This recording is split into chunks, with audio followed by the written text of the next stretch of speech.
అందుకే ఎప్పుడో చెప్పిన ఎస్టీ అంటే సెల్ఫిష్ ట్రైబ్ అని. నేను సెల్ఫిష్ అనే చెప్తాను. I'm selfish that every student should become selfish.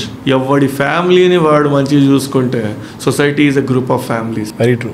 ఎవడిని మార్చాల్సిన అవసరం లేదు, ఎవడో చేంజ్ చేయాల్సిన అవసరం లేదు. ఈ పాడ్కాస్ట్ చూస్తున్నోడైనా చూడకపోయినా, ఇది ఇంకోరికి షేర్ చేసినా షేర్ చేయకపోయినా ఎవడి జీవితం ఆగదు. కానీ ఎక్కడో ఒక దగ్గర ఒక మారుమూల ఊర్లో ఒక పేరెంట్ ఒక ఆటో డ్రైవర్ అయ్యి ఉండి చెట్టు కింద కూర్చొని ఆటో ఆపుకొని తినుకుంటా సడన్గా ఈ సజెషన్ వచ్చి, ఎందుకంటే వాళ్ళ కొడుకు కోసం ఏదో ఒక కాలేజ్ చూస్తున్నందుకు యూట్యూబ్ ఈ వీడియో వారికి సజెస్ట్ చేసినందుకు, ఎందుకంటే 12వ తరగతి చదువుతున్న విద్యార్థులారా, తల్లిదండ్రులారా ఈ వీడియో చూడండి అని మన టైటిల్ పెడితే వాడు వీడియో చూసి అవునా మేనేజ్మెంట్ సీటు వేస్ట్కి కట్టొద్దా అనే ఒక ఆలోచన వచ్చి ఒక్క విద్యార్థి ఒక్క కుటుంబం చేంజ్ అయితే మనం ఇన్వెస్ట్ చేసిన 1-2 hours వర్త్.